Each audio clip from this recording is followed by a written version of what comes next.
Hey everyone, just taking a quick 15 seconds to let you know that my new book, The Fittest Mindset, Eat for Energy, Train for Attention, Manage Your Mindset, Reap the Results, which hit the bestseller list within 24 hours of its release, is now available to buy on Amazon. So if you're looking for everything you need to get into incredible shape and the mindset to keep it forever, be sure to check it out. Thanks for listening, and I hope you enjoyed this week's episode. You're listening to the Brian Keane Fitness Podcast, where Irish fitness entrepreneur Brian Keane answers your questions and interviews leaders in the world of fitness, health, mindset, and natural wellness to share tips about all things that can support you on your journey to becoming the best version of yourself and build a bulletproof mindset to get whatever you want out of life. Come join the fun. Hey everybody, welcome to another episode of the Brian Keane Fitness Podcast. We talk everything fitness, nutrition, and mindset to help you with your goals. I'm so excited to have my guest Ross Edgley with me on the show today. Ross is a decorated expert in the fitness industry. For over 10 years, he's been involved in every area of sport, fitness, and nutrition imaginable. Wait until we start talking about some of the things Ross has done. I'm so going off script. I'm so super excited for this interview because of the way Ross is as a person and what he's done. It's going to be awesome.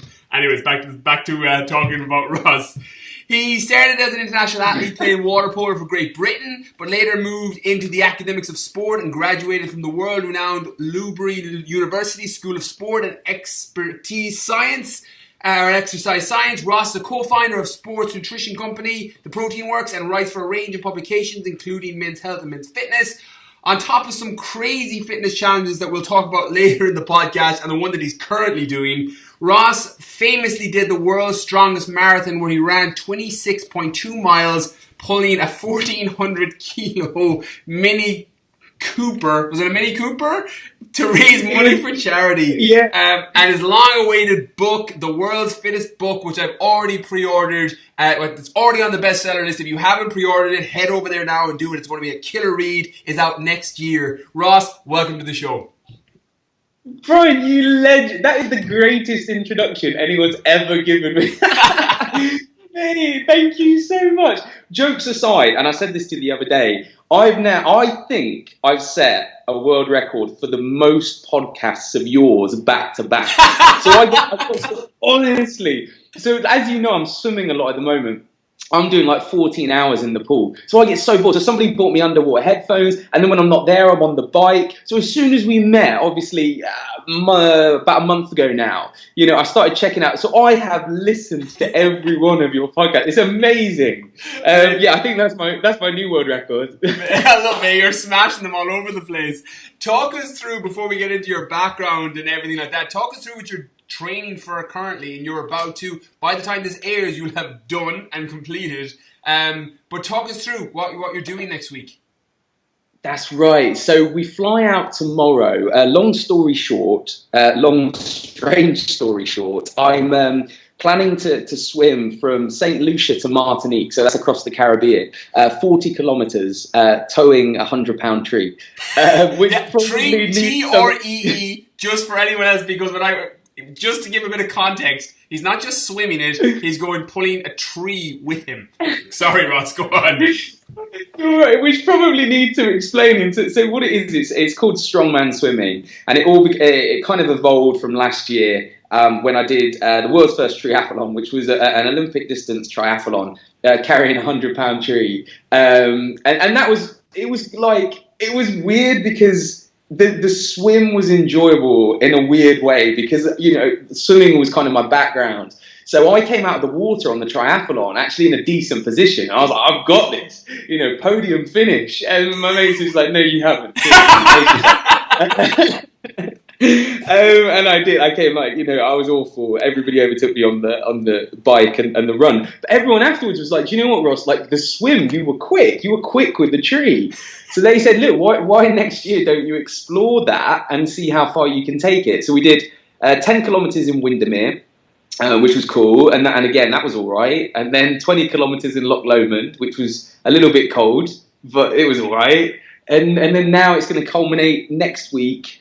Like I said, with this crossing 40 kilometers across the Caribbean. I originally wanted to do it across the Channel. I know me and you were talking before, but the people, when I rung up the Channel, the Coast Guards and the people, and I wish I'd recorded this phone call, Brian. It was on the phone, and I was just like, oh, yeah, I want to swim the Channel, but I want to be like towing a tree. And I quote replied, but you're not a registered vessel. And I was like, well, how do I become a registered And I went, well, how do I become a registered vessel? And they hung up on me. But then the Caribbean Tourism Authority heard about it, and they were like, well, just come and do it in the Caribbean. I was like, all right, that seems warmer anyway. So it's a bit further than the Channel, but it's a bit warmer as well. So that's basically it, right? That is absolutely incredible. So I can't wait to see how that goes, and that I wish that was recorded, because that is viral stamped all over it.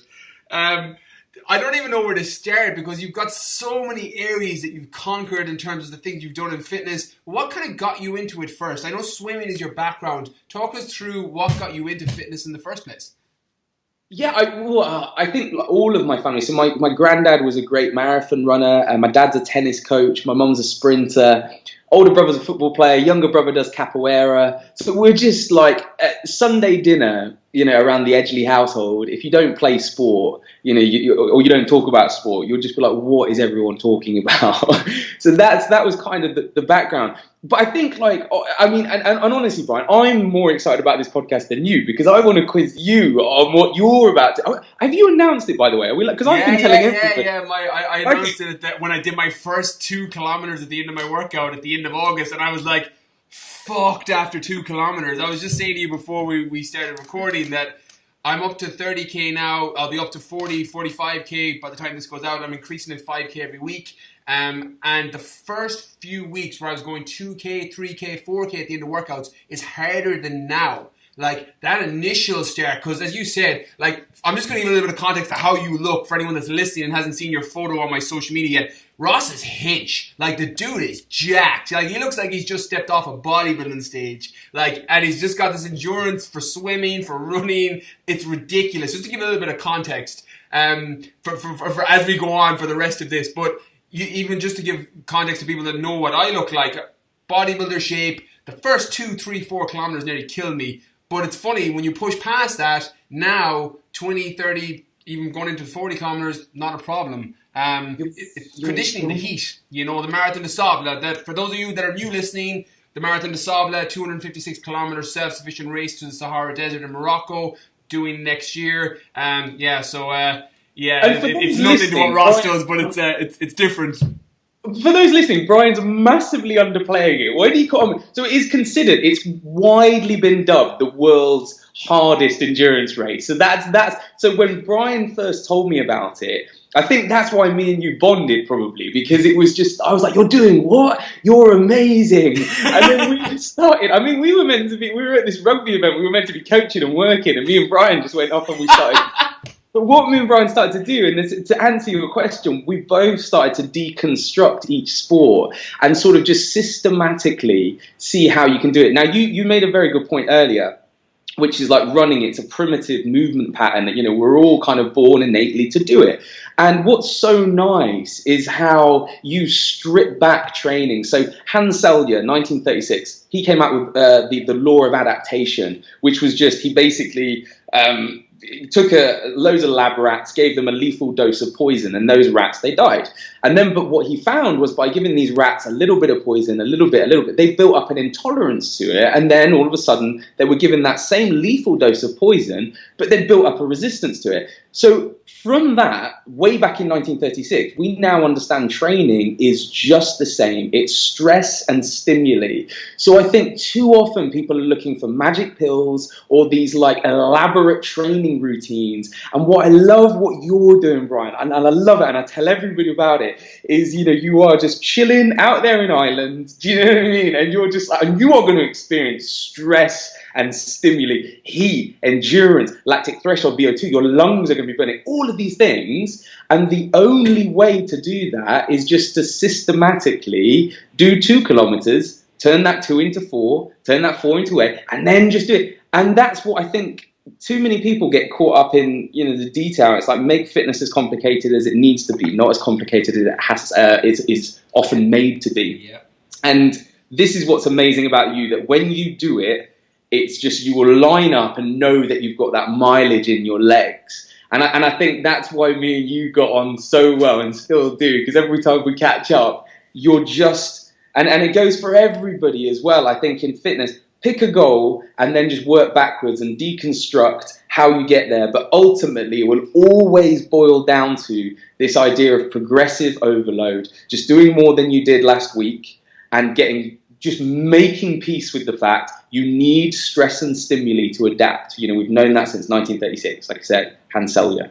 You've got him to thank for that. And it's relative, whether it's, losing body fat, losing a couple of dress sizes, building up to the Marathon de Sable, swimming across the Caribbean. Like, it's relative in terms of how, everyone's goal sounds so fucking crazy when you say it, but everyone's goal is so relative. But it's finding what that means for you, and then, for anyone that's listening, it's working backwards from it. And set the bar high. Like, I do love the old adage that, aim for the moon, you at least hit the stairs. Like, set your bar high and then work towards it, because it's amazing what you can achieve in terms of your body composition, your fitness, when you work backwards from it. Just to get into that, as we speak on it, how did you deconstruct the marathon, the world's strongest marathon? I remember, just to give a little context to people listening, I was over working with one of my mentors in LA when I heard about this crazy fucker that was doing a marathon dragging a Mini Cooper. Now, this was before I'd known who you were, before we were mates, anything like that. And I remember reading about it going, what is this guy doing? And the first thing I thought was, no way. That can't be done, not getting done. And then I started reading articles that he had fucking done it. And I was like, oh my God, how did that look? How did I know we spoke about it a little bit when we met first, but just for everyone listening, deconstruct how you broke that down, because you're not only need to be fit enough to run a marathon, which is a massive goal in itself for a lot of people, you have to be able to fucking strongman train to drag a Mini Cooper behind you as you did it. How did your 6 months, 8 months, however long your training period, how did that look beforehand? Yeah, so that in many ways, so for anyone listening, I always use what's called almost like a pyramid of priority. And it's this like hierarchical way of actually seeing where you should focus your efforts. So with anything, like the world's strongest marathon, you look at the base of that pyramid and it's just like, what do I have to do first before everything else? Like, we can talk about what energels you need and nutrition intra, pre and post. And it's like, hang on. None of that matters if you can't overcome the inertia of the car. If you can't move the car a meter, none of that matters. So in terms of that pyramid of priority, that first one was just understand the laws of physics. And that's, I'm trying to move this big object, 1.4 tons. So I need to basically, I have two choices: generate more force, and I can either generate more force by pushing harder with my legs, or I can increase my own mass. That's just the law of physics. So I looked at Newton's laws of physics, and I obviously, the easier one of those was, continue strength training, but also, just increasing my mass. So that was over Christmas. I had an unbelievable Christmas, in everything. And I met with Jeff Capes, and this is interesting as well, because I know me and you are very sort of similar body types and size. And I remember I was quite big at the time. I mean, I'm built like a hobbit, so I'm like 5'9", but I hold a lot of muscle mass. Yeah. So I know I'm not like a strong man, but I remember at the time thinking, I'm pretty strong. I was like benching 180, I was squatting 250. I was like, I'm feeling pretty good about myself. And I told Jeff Capes, two-time world's strongest man, I told him about the world's strongest marathon. And I never forget, I love Jeff because he's so honest. And he just looked me up and down and he just went, "You are far too small." And I was like, what? I'm a beast. I'm a beast. What do you mean? And no, you're tiny, mate. I mean, and for those who've seen Jeff, he's two of me. He shakes my hand and my hand disappears. So I was like, okay, fair enough. So I was like, so what do you suggest? And he was like, you just need to get bigger, dude. And I was like, all right, fair enough. So I did. And that's that pyramid of priority. First of all, look at the laws of physics. I needed to add more mass to overcome the inertia and the mass of the car. That car started to move. And I was on a very similar journey to you at that point. I remember pulling it my first 1K. And I was like, my back is in pieces. Like my Achilles, my tendons. And then and this is true of every sport, then just start looking at like within a kinetic chain, so the body's sort of movement pattern of any given sport, what is the weakest part of that? What's going to give up? Where are you fatiguing? And, you know, my lower back was like, oh, I'm in pieces, you know, and my calves started to hurt. So you then start to address that. And if you need to do supplementary conditioning to help that, then great. But ultimately, and it comes back to what we've just been saying about running and swimming. It's embracing stress and stimuli, but then fusing that with the SAID principle. So for those who know, that's the specific adaptation to impose demands. And it just means, sounds complicated, it's not, it's just a fancy way of saying, if you want to get good at a particular sport, practice that particular sport or movement. You wouldn't try and improve your golf swing by deadlifting. You know, you wouldn't try and, you know, get better at swimming, you know, by playing football. Just be specific at what you want to do. So basically, I had to make sort of peace with the fact it's incredibly boring, but I just had to pull my car around the Cheshire countryside. And exactly what you said, you know, Brian, which is just turning 1K into 2 into 4.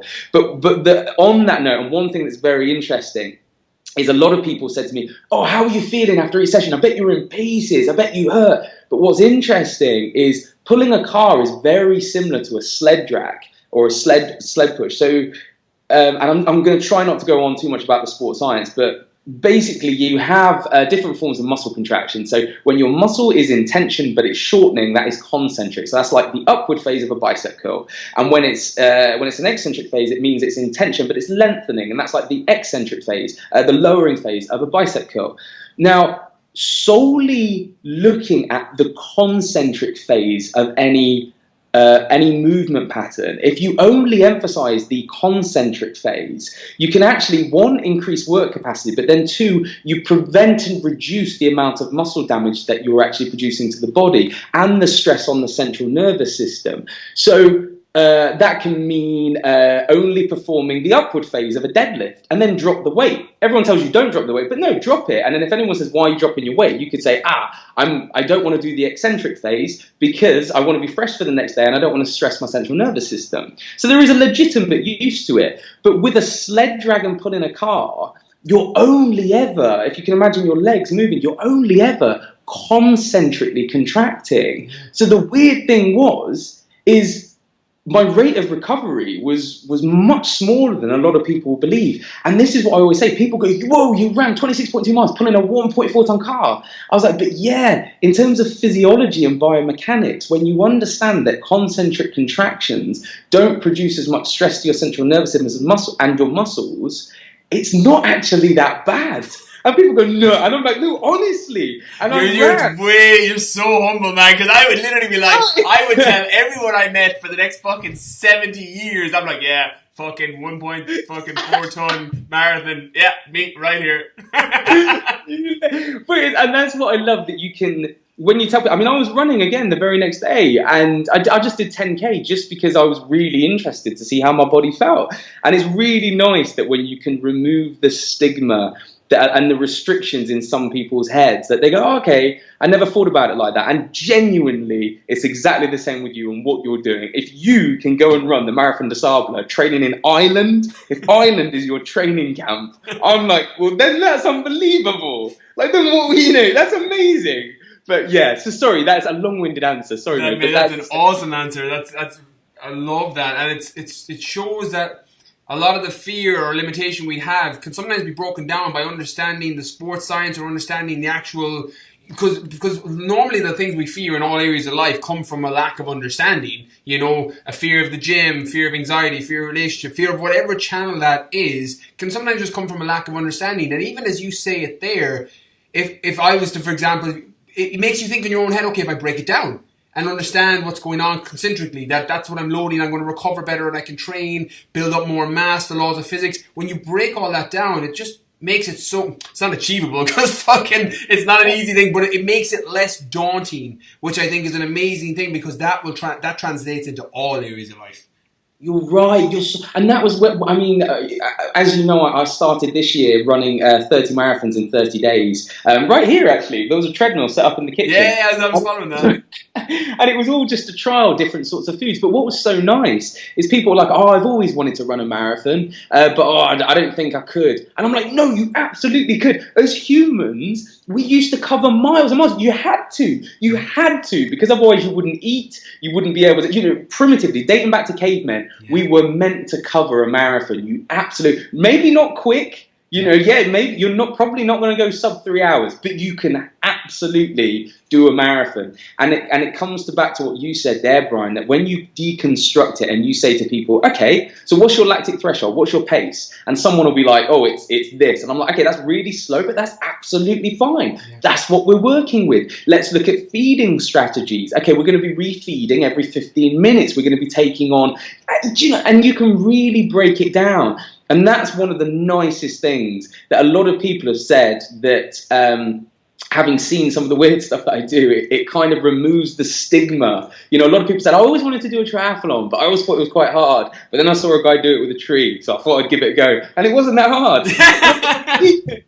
And I'm like, see, so I just think so many people can just remove the fear and remove the stigma. Triathlons and marathons are not these abstract events that are, achieved by only a few. No, everybody is absolutely capable of. You had to be capable of it, because otherwise we wouldn't be here now. When you look at the actual theory around, the hunter-gatherer, but the fact that we evolved as these endurance athletes who, basically were endurance hunting. There's a theory, it can't necessarily be proven, but there's a really good theory that we were running our prey, our food, into the ground when we were cavemen. And when I lived with the Sam Bushmen out in Africa, I was lucky enough to actually do that and witness that. Because you look at, as humans, we don't have huge teeth, we don't have claws, we're not the strongest, but we were one of the smartest. Well, let's claim it, we're the smartest. Yeah, we're top of the food chain, prefrontal cortex development. We'll take smartest in terms of species on the planet right now. And that's it. So it's nice to say, look, you absolutely can. It might not be quick, but you could definitely run a marathon. And that's what would be amazing. If people have listened to this in any sort of way and they go, I decided to run a marathon after this, or half a marathon, do something that you didn't think you could do. But I love what you said, Brian. Set the goal higher than you think you can achieve. Yeah, that's it. And it's relative, because just because it may take you 6 months or 12 months or 18 months or 6 weeks for some people, it's relative. It's moving the bar and then have the end goal in mind and just reverse it back. That goes for everything. That goes for business. That goes for fitness. It goes for, have the end goal. You can't hit a target you can't see. So have the end goal in mind and just work backwards. 100%. And I love what you said there about life as well. We did that concept of pyramid of priority. I did a lecture not too long ago. It was hilarious. It went so left field. But I got everybody to write down on a bit of paper. Because I said, look, I've created Strongman Swimming. And to learn how to strongman swim, again, pyramid of priority, first you have to learn to swim. After you've learned to swim, then you need to learn to swim a bit further. So that's where you look at nutrition. And then once you've learned about nutrition, that's when you can start evolving and you look at the hydrodynamics of the tree, you look at waves, tides, currents, you look at mental fortitude, and it starts to go up the pyramid. But ultimately, you need to learn to swim first and then nutrition. But I said, but that's just me. I said, everybody in here will have their own triathlon or their own strongman swim that's specific to you. And now this is where it got a bit weird, Brian, mate. I said, everybody get a bit of paper. Everyone got Post-it notes. And I said, write down on a piece of paper. And I want you all to just keep it secret. And so nobody knows who's written it. I want you all just to throw them at me. At the front of the lecture, just throw them at me. And I'm going to pick one off the floor. And together, and I had a board. And I was like, we're going to go through and create on a board so we can collectively solve this person's dilemma by creating a pyramid of priority. I only went and picked up a bit of paper, and it was, I don't know who it was, like I said to this day, but it was just like, he basically wanted to get with a girl, and it was like, how do I get with a girl? And I was like, no, I said, let's roll with it, it's valid. it's absolutely valid. So number one, and we all agreed, whether we like it or not, there needs to be some physical attraction. That might sound shallow, but that's your base of your pyramid, because that's what's going to get, that girl or guy to look, as you move up. And we basically deconstructed this pyramid of priority. So it sounds so weird. Man, that's freaking awesome. I wish I was at that lecture. But they're taking fucking notes. I'd be like, oh shit, that's what I've been doing wrong. But this was it, and everyone got so into it. And I think that's what's really nice, is just to get people creating their own things, and that's why I was buzzing when we met, because I was like, what you're doing is incredible, and I can't wait to follow your journey. But I think everybody has one, and I don't know, maybe that guy did get with the girl in the end. I need to email him. You gotta, man, that's a testimony and a half if he does. Don't mind your fucking 60 pound in 6 weeks. It's like, yeah, hooked up. Man, I love that. So I'm just kind of curious even myself on this, because we didn't get into this too much in terms of nutrition, and I know you're big on experimenting with different things. Even when you were doing the 30 marathon, 30 days, I know you were changing things around to see what your body responded to. What does your nutrition look like generally? Do you follow any system? Do you consistently change it? Or do you have a base that you always kind of go back to? What does it look like generally? Yeah, I can. I'm going to keep this so short so people can take little sort of gems away, because I can talk phrases and I don't want to. But it's basically, nobody wants me to do that. But, they totally do. I'm going to link all Ross's stuff. If you're not following him, literally as soon as this podcast is over, go to Instagram, go to his website, go to Facebook, and follow his stuff. It's awesome. Right. Sorry, Ross, go on. Legend, you're a legend. This is the best podcast. Just drink green tea and just chat with Brian. But yeah, so one, I eat intuitively, because I feel that that's a lost art form. Only reason being, I think too often now we're looking to eat through rules and checklists, whereas historically you look at the anthropology of us humans, and if me and you were cavemen and we were running across the desert, I'll be like, oh, Brian, mate, what's that? And you'll be like, I don't know, mate. And I'll be like, well, eat it and find out. And you would eat it, and I'll be like, what's it like? And you'll be like, I think it's good. And that's what we used to, it was this edible exploration. Yeah. And you might be like, oh, mate, I'm wired. I reckon I can keep running. I'm like, oh, that must be full of sugar. Yeah. Or we wouldn't call it sugar back then. It would have been like, that's energy. Yeah. And what's really nice is it goes back, this is so left field again, I'm so sorry. But I lived in the Amazon with the Jamanawa tribe. And I was basically learning to become a shaman, as you do. Taking ayahuasca. In between fucking world's strongest marathons and fucking running 30 marathons in 30 days. Just going to become a shaman. So we were taking ayahuasca, which is a really powerful hallucinogenic. And one thing that was amazing is to create ayahuasca. It was incredible that they must have known that the roots of certain plants, when mixed with this, makes you basically just trip balls and just speak to your ancestors. That's what they believed. And I'm like, wow, you must have just gone around just eating everything in the jungle to come to this kind of conclusion. But what was weird is the first night I did it, and I'm sitting down, and they didn't speak English, and I didn't speak Jamanawa either. And I took the hallucinogenic. And then they handed me what was kind of it was like a conch, it was like seafood basically, like an oyster. And they handed it to me and they were like, eat that. And I ate it and I was like, oh, thank you. And one of the tribes guys turned to me and he gestured, I don't know if people can see on the podcast, but he gestured, forgive me, he basically gestured like an erection. He was just like, he was like, oh, you'll be a man. And I was like, what? And it was he was like, oh. He's just for anyone that's not watching visually, he's fist bumping. There's nothing else going on in the video. Before you go head over to YouTube to check it out, he's doing a fist bump. Someone tuned in at that point. Oh, I see what's right, and I'm going, sorry, everyone. Yeah, so he gestured, and I was like, what do you mean? And he was like, he was translating that it's an aphrodisiac. So I was like, oh, for God's sake, you've gone to give me a powerful hallucinogenic, and now you've made me chow down on an aphrodisiac. But what was amazing is they didn't know that it was very high in zinc, and they didn't understand the effect on luteinizing hormone and testosterone hormone. They didn't understand that. They just knew that if you had that and you ate this particular, form of seafood, that they quite often have a very pleasant night with their girlfriends and wives, and that's what they understood. And I was like, that's amazing that you didn't read any studies, you just intuitively knew it. And I think that's quite often the best thing that you can do. And too often people like just submit control of their diet and fitness. It's like, no, like take ownership, eat a food. How does it make you feel? Does your body respond well to it? Are you lactose intolerant? Are you not lactose intolerant? Are you fat adapted? Are you carb adapted? Do you know what? Only you will know that. And that's what's going to be great about what you're doing, again, out in the desert. Because I think when you're fatigued, if somebody, right now, if I handed you some jelly babies or something, there you go, Brian, you'll be like, yeah, they're not bad. But I guarantee when you're midway through Marathon Disablo, if I gave you jelly babies, or your body might just be like, I just want a bacon sandwich because of like the salt but you don't know until you're there, and that's what's going to be amazing. It's just you might just be in the middle, maybe remembering this conversation, just going, man, I wish I had like some donuts right now. Or, your body is more intelligent than we often give it credit for, and you could read all these studies going, and if I was coaching you, I'd be like, oh, Brian, what you need is this many electrolytes and this.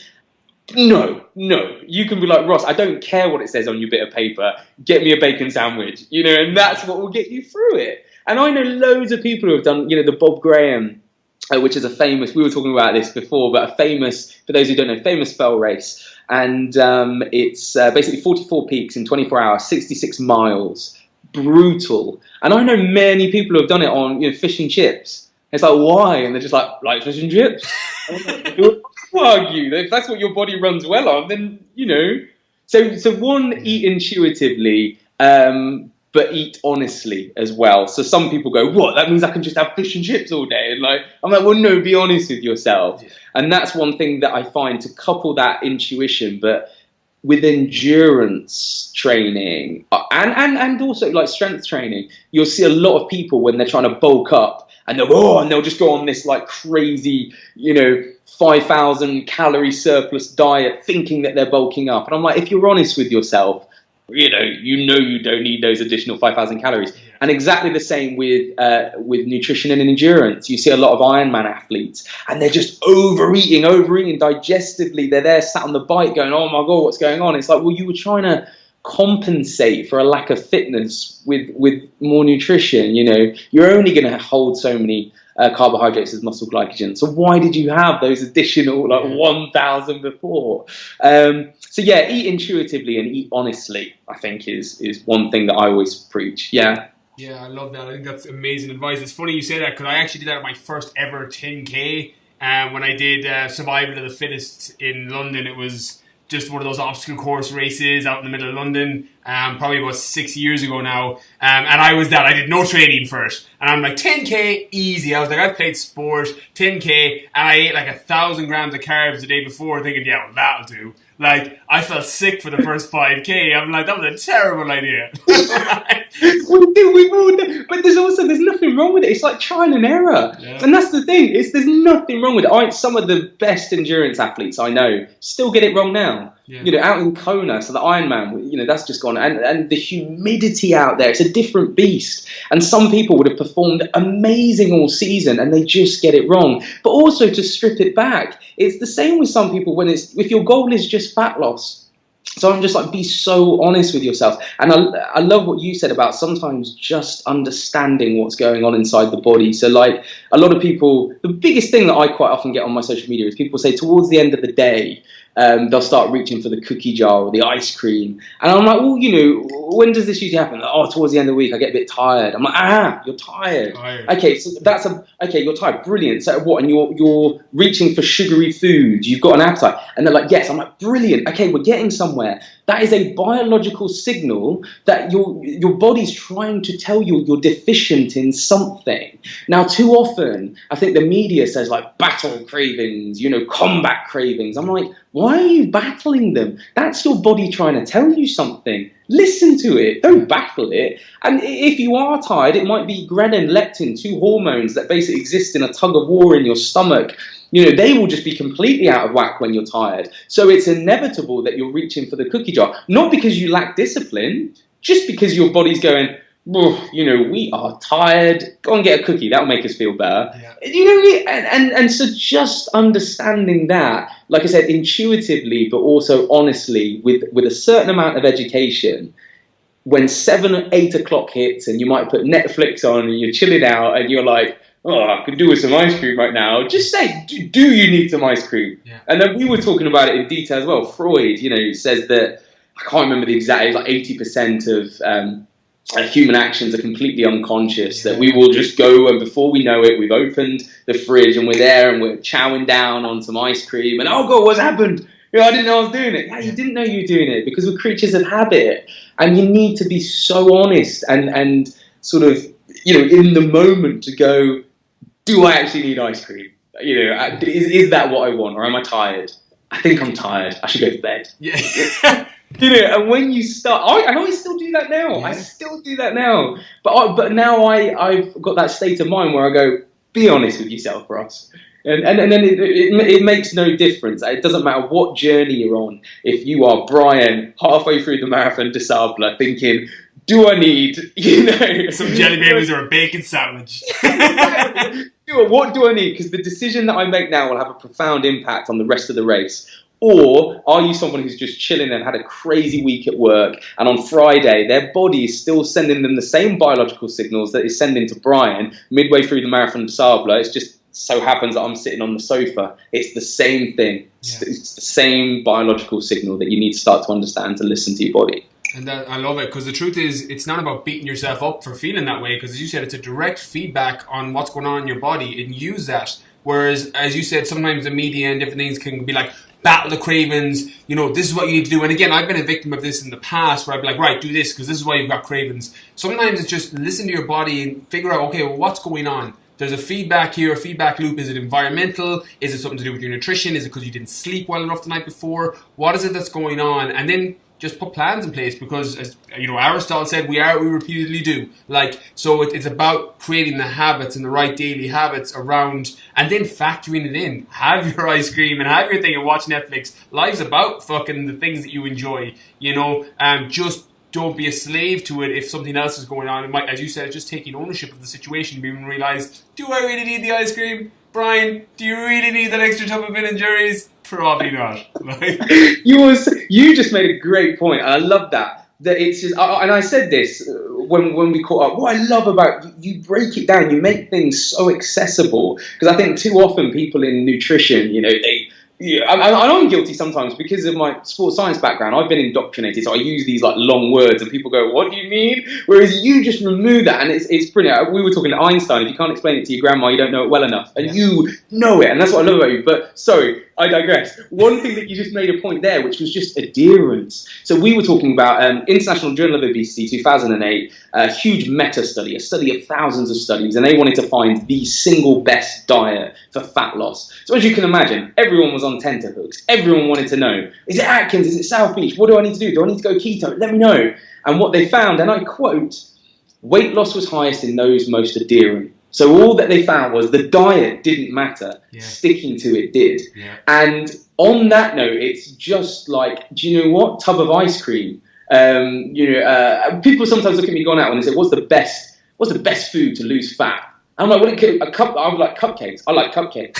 And they'll be like, to lose fat? I'm like, yeah, because it makes me adherent. Yeah. And they go, oh, so there's, but be honest, I'm not talking 10 cupcakes, but it's this. And then and I had this discussion, again, I gave a lecture not too long ago, and God bless her, this girl, and it took a lot, she put her hand up, and she felt really bad, because she went out the night before, she had a few drinks, and then she nailed a huge pizza, and she was like, oh, I was training so hard, and she was, I think it was the London Marathon she might have been training for, so she's training months in advance, and she's already beaten herself up about it, and I just stopped her and I just went, but do you know what you just said there? I said, what were you drinking? And she goes, oh, I went out and it was a Sunday dinner, I had red wine. I was like, right, let's deconstruct this right now. Because I honestly don't think there's such a thing as an inherently bad food. Trans fatty acids, granted, and so artificially made, but that's almost poison, that's not food. Yeah. But food. And I was like, so you had red wine. And she was like, yeah. I was like, okay, brilliant. Loaded with resveratrol, okay? Won many studies, plant extract, looked at anti-aging, antioxidants, loads of benefits to that. So that night, you didn't have red wine, you flooded your body with an antioxidant. She was like, like that. And instantly 1,000 people sign up to any program Ross Edgley ever does from now on. And then she was like, oh, sign me up. She was like, oh, and then I had chocolate cake. You know, I was like, okay, but yeah, chocolate by the modern definition, the one that's laden with caramel and fudge and sugar. Yeah, all right, that's probably not all that good. But then again, mid-marathon de Sable, yeah, you probably won't that. So yeah, again, not inherently bad. But I said, but dark chocolate, high in cocoa, a plant-based food. You know, the Mayan warriors used to say, I will go into battle without my sword, but not my cocoa beans. You know, that's how much they valued it. You know, high in flavonoids, improved insulin sensitivity, cognitive functioning, makes you smarter, basically, cardiovascular health. So she was like, okay. I said, so that's what you did. You made yourself smarter with a better heart. And she was like, oh, yeah. And then I said, and finally, we come to the pizza. And she's laughing at this point. And I was just like, you come to the pizza. I said, now, so when did you have it? And it was a Monday, that was it. And I think she'd gone out, had a few too many drinks. I think it was on the Saturday or Sunday. And I was like, okay.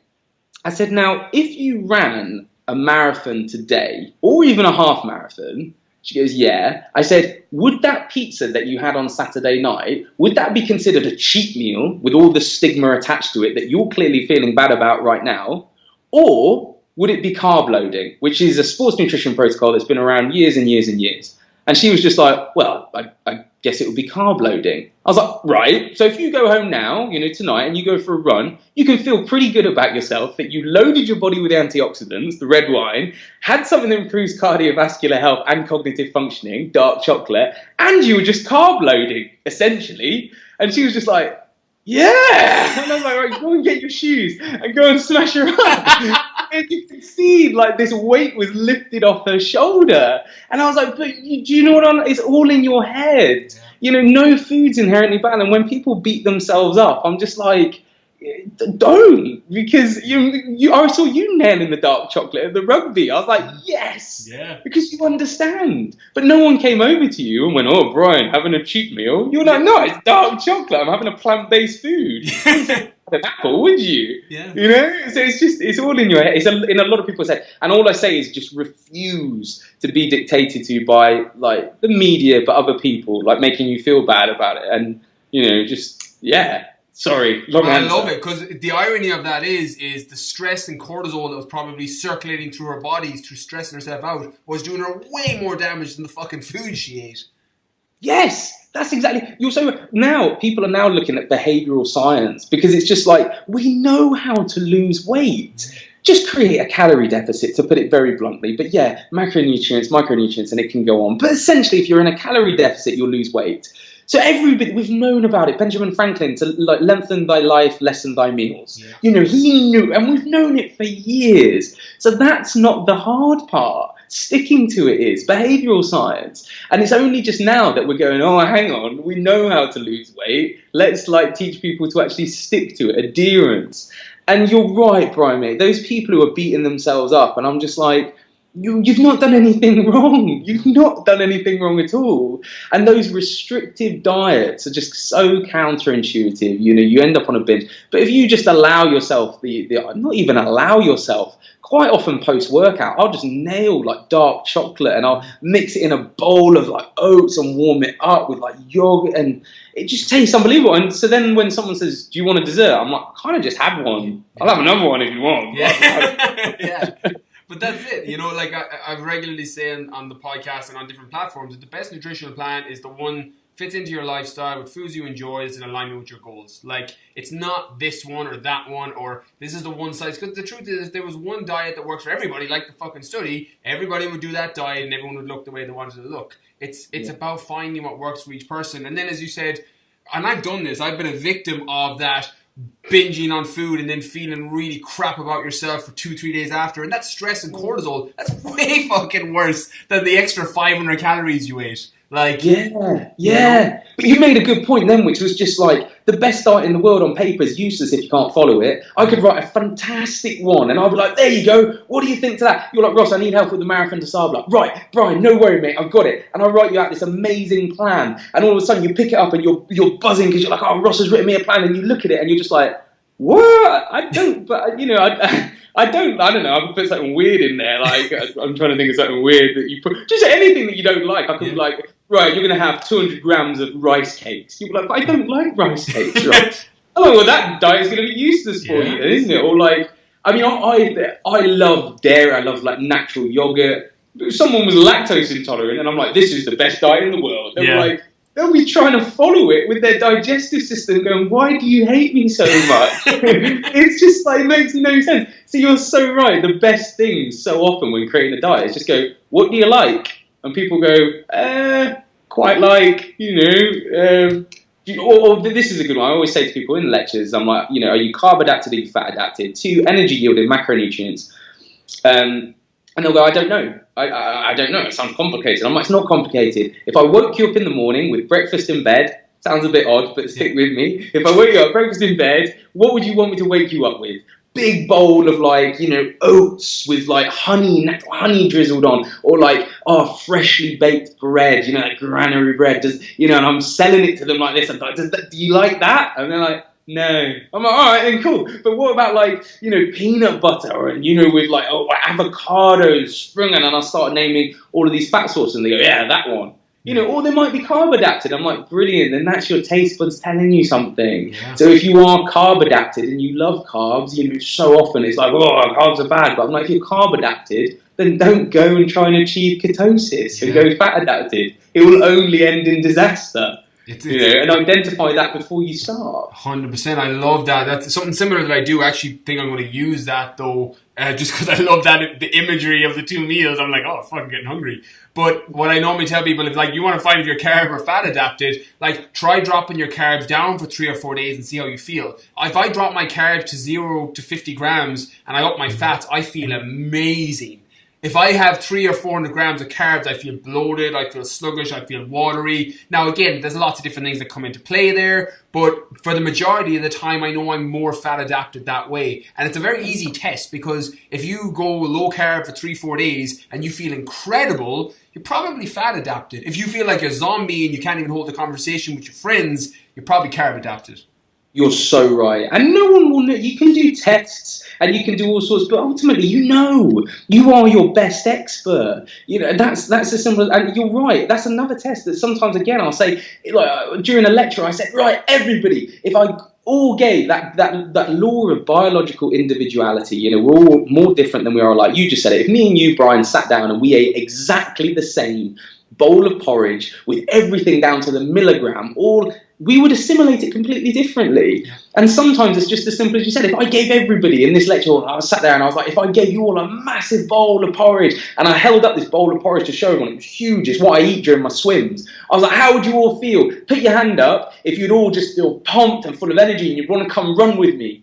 And, you know, half people put their hand up and I was like, yeah. And then I was like, but what? How would you feel on the other? And the other half was like, I would feel sluggish. I'd want to go to sleep. You know, I'd be in a glycemic coma. I'd just want to just like tuck me in. I'm done. Yep. And I was like, cool. Then there's no worries. Then you're fat adapted. And it's that simple. Too often, yeah. If you want to go down the sports performance route and we start analysing the intricacies of each, fine. But for most people, you know, it's like when you identify that is huge. They are, you know, by far and away on a trajectory of their diet and their goals that is so much more promising than what they've probably been trying to do, following something that just their body's going, we don't like this. Yeah. We don't agree with this.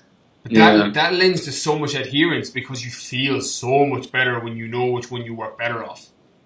You wouldn't put petrol into a diesel car and you wouldn't put diesel into a petrol car, you know. So right, and that's it as well. Yeah, cognitive function is also like mentally. You'll just be like, I feel horrible. Mm. So it's not just fat loss. It's not just performance. It's just actually running your entire day, like your life. Your life will be more efficiently fueled. That's a brilliant one. Just put it in a car. It's not going to go very far. Yeah, like it'll get you a little bit, but it's not going to work long term. Ross, We will 100% have to do a part 2 at some stage, because I want to roll into the rapid fire, and I can literally talk to you all day. And I'm sure anyone listening is like, "Fucking just shut up, lads." But this has been awesome. I want to jump into the rapid fire if that works for you. Yes. And we will 100% roll with a part 2 at some stage. I plan to pop over to you at some stage, so we'll make a vlog and a podcast and everything out of it. So we'll make that happen. Yes. All right. So the rapid fire, Ross. Basically, you can one word answer these. You can expand on them. You can do whatever you like. It's just kind of questions that I always love to hear from people. I'm dying to hear your answers on it. Ready to rock? Ready. When you think of the word successful, who's the first person that comes to mind and why? Oh, these are good shit. I'm feeling pretty successful. Somebody like Richard Branson, just because Richard Branson said he never went into business solely to make money. And he's produced thousands of jobs, philanthropy, raised thousands for charity and stuff, and it always stuck with me. That one, yeah. Yeah, I love it. There's a common trend coming through. I just finished his newest book as well. It's well worth a read. I need to get that. I'm going to get that after the swim. Yeah, it's really, really good. I can't remember the name. His first one was Like a Virgin, Losing My Virginity, and this one's Finding My Virginity. Nice. Yeah, it's because he was going to say Virginity Found, and he has a whole joke about that at the start about I didn't go that route for obvious reasons. Anyways, moving on. What purchase of £100 or more or less has most positively affected your life in the last 6 or 12 months? God, that's a good question. These are really good. I'm struggling.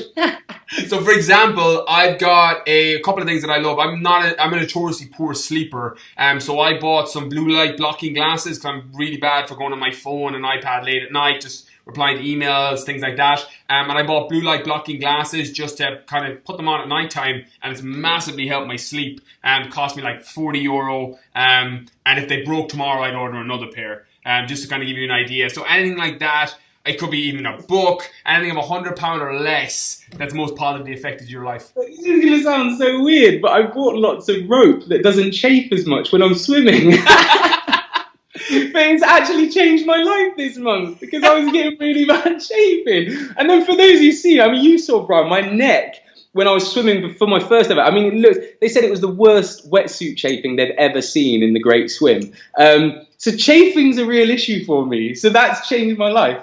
Rope. I'll say right now, we're over 100 episodes in, well over 100 episodes in. I can do 1,000 episodes, and I bet that'll never come up as an answer again. I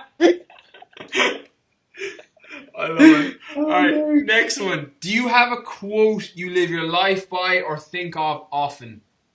Yes. Nassim Taleb, famous economist, and I love this quote. It always says, as humans facing limited knowledge always resort to prescribed ideas and narratives. And I just think as humans always have limited knowledge over every single field, not just health and fitness and nutrition, but everything. And as a result, we always resort to these prescribed ideas that we've already had. So like, how does food work? Oh, calories. We know how food works, calories. And then, macronutrients. It's like, no, it's far more intricate than that. The same with your body. I want to build muscle. Oh, okay, that's 8 reps. Oh, but I want to build strength. Oh, that's 5 reps. But don't do 6 because that's a weird. It's like, no, the human body doesn't work like that. But as humans facing limited knowledge, always resort to these prescribed ideas and narratives. Use them as guidelines, yes, but think beyond them at the same time. So, yeah, I love it. Black Swan, absolute amazing book.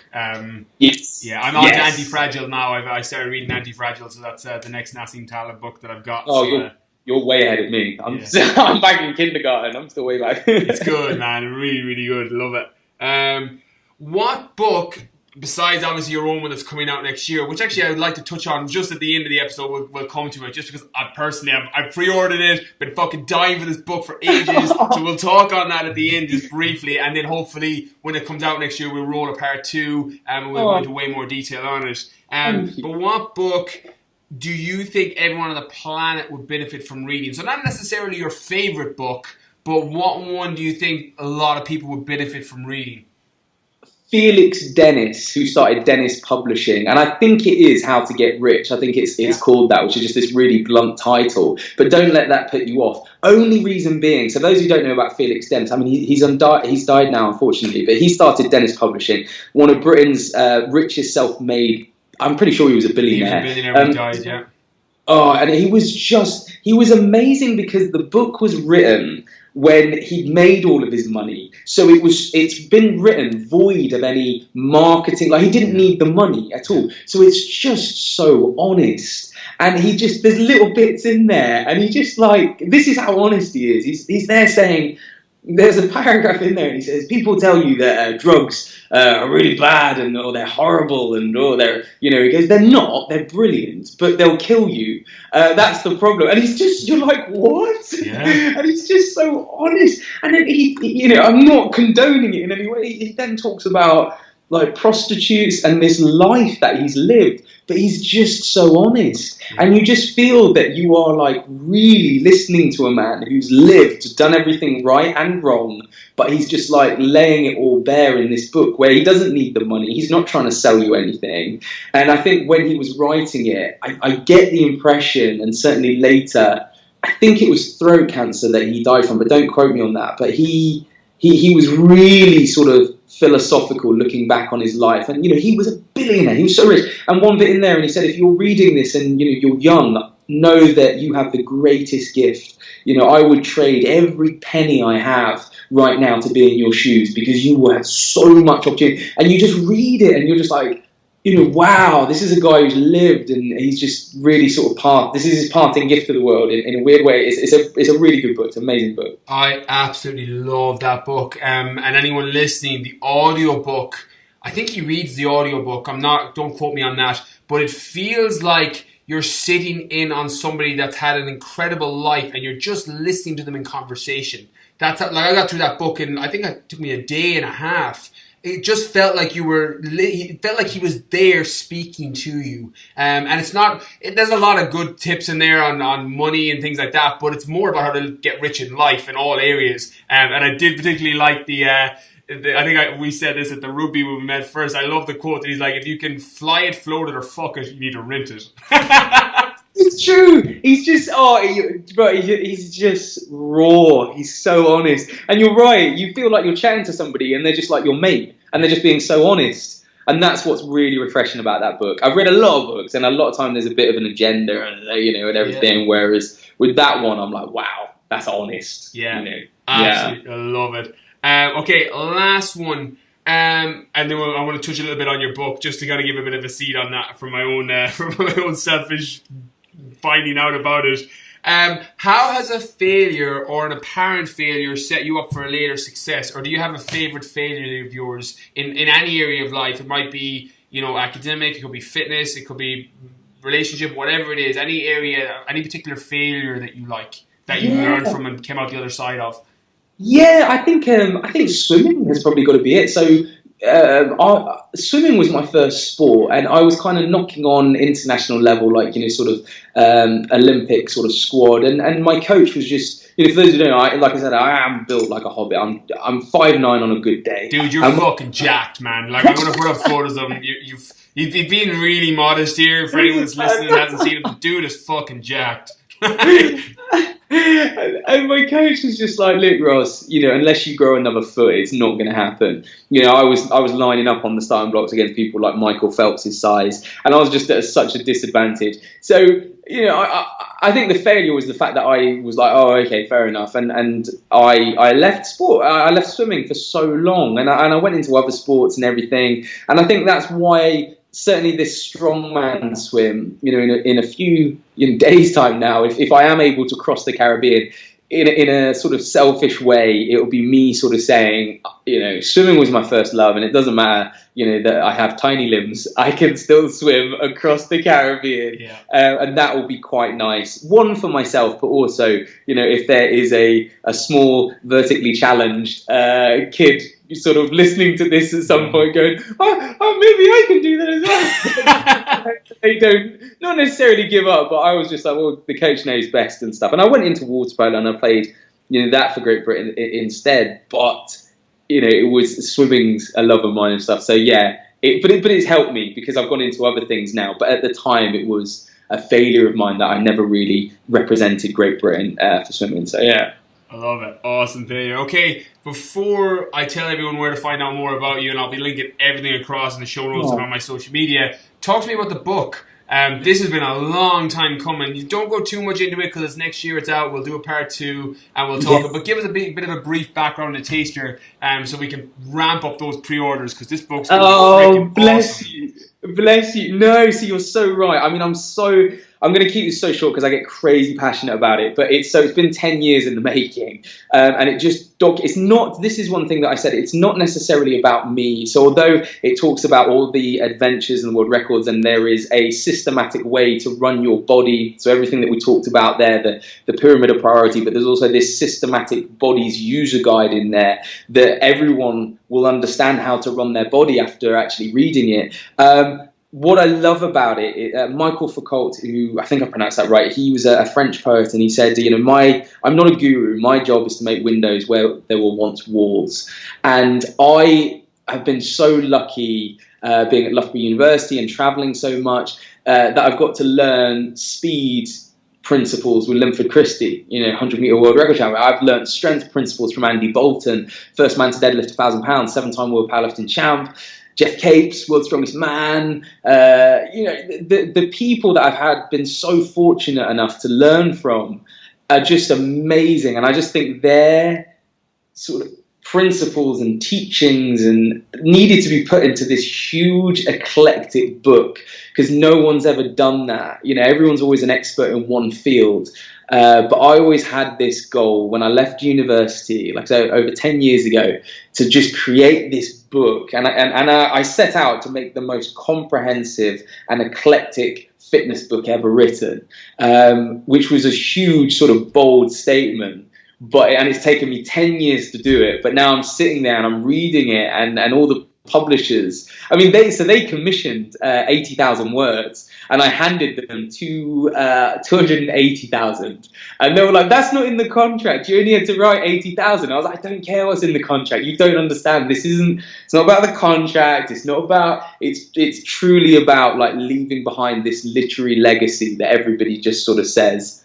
I can come back time and time again to this book to understand how to run my body. And that's what it is. It's like a user guide for your body. If you want to be faster, quicker, more powerful, stronger, bigger, come back to this book and it will systematically break down how to do it. But then there's this whole narrative that is drugs in the Amazon and like we talked about, and living with the Sam Bushman and all sorts. So there's this narrative throughout the whole thing where you go, this guy's a lunatic. But I'm just the guy who fuses the real geniuses together, is basically it. But like you said as well, I think what's going to be amazing is, as you know, I can't do anything by half. So it's the world's fittest book, but the world's fittest book tour, which we have planned. Because I don't want it just to be like a book, and I want everybody to collectively come together for it. Yeah. So we're planning these mass workouts competition, and I can't say too much right now because I'll get in trouble. But what we have planned is just for everybody to get involved in it. It's not just going to be buy it. There's some pretty cool stuff, and we need to stop by your house, Brian, on the world. Yeah, 100%, man. Fucking representing the West Coast here for that, definitely. Man, and tell everybody, when is the planned release date? So it's May 2018. That's when it's going to be launched. And then we'll be doing the book tour all throughout May. But there's going to be a lot of things coming up at the moment as well in terms of pre-orders as well. So there's going to be a lot of pre-order competitions, giveaways. We've had because it's basically what's really, really nice, and it's a nice problem to have. In 24 hours, it jumped to the Amazon bestseller list, even though it's only pre-orders. Yeah, what that means is, Brian, it was amazing. It was a huge, huge compliment. And it's just if anyone listening who's bored, you have no idea how much you've helped, because what that means is all of these other brands now know that there's something there, and so they want to become part of this movement. And so what's nice is Red Bull, who I do a lot with, if you can imagine, Red Bull, to be blunt, their budgets are amazing. Yeah. So they're just right, what do you need? And it's not what I need, it's what we need collectively. Everyone who's bought the book, what do we need? And I think if everyone who's done pre-orders just goes, we would quite like a stadium where we can all do a workout. I'm like, well, that's what I'm going to ask Red Bull for. That's how I sort of think. And we've got all these brands coming on board. So it's the book's awesome, but it's just it represents so much more. And for these pre-order sales and stuff like that, it's we're just going to turn it into something crazy. That's the plan. It's going to be pretty cool. That is absolutely awesome. I am going to be linking that. I'm going to be linking all your profiles, everything on that, because that book needs to get ordered. I'm freaking dying to read it when it comes out. And Ross, where is the best place for people to find out more about you? Oh yes, I do a lot on probably Instagram, but Facebook, Twitter, the usual sort of channels, and then we've got the newsletter as well on my website, which you can sign up to. But yeah, no, I coming to the end of the sort of podcast. I just want to say, mate, thank you so much. Like I said, this is overdue, and I've been a fan of yours from afar, because obviously we live so far away for a while now. But then you very quickly became a good friend when we just kind of ignored the rugby and ended up chatting. I don't know how we both didn't get sacked, man. It's like, we're just going to chat fucking life and fitness and training. We did. So yeah, man, I've said it before, but like as soon as you come over to Cheshire, we're going to crush. I already spoke to the Keswick guys. We're going to crush some fell races. So we'll do a podcast from the top of Scarfell Pike or something like that. We'll do something. But man, that sounds sick. Ross, cannot thank you enough. This has been freaking awesome. I can't believe we're an hour in. I could go for another 2. Mate, thank you so much.